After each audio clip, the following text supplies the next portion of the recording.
कि हस्तपद जो अंत प्रविश्य ममवाच मिमं प्रसूता संजीवयत्य क्षीरशक्तिधर सधना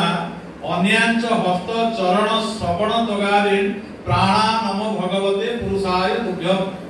जो अंत प्रविश्य जे प्रवेश ही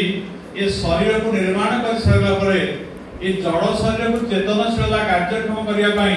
जे अंतर्निहित भाव रे हम समस्तकर अंतर्चेतन भाव रे वेदित अछंती हम समस्त अंतर उपनीत अछंती से अंतरात्मा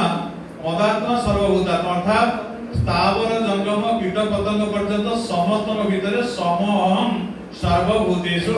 समस्त भीतर समान भाव से अछंती केउटी छोट नाती बड़ नाती से भगवत गीता गोटे बड़ कथा कहले सेही माने होछन प्रकृत पंडित बहुत गुड़ा विद्या अर्जन कले बहु श्रुतिधर पुरुष हेले बहु अभिज्ञ हेले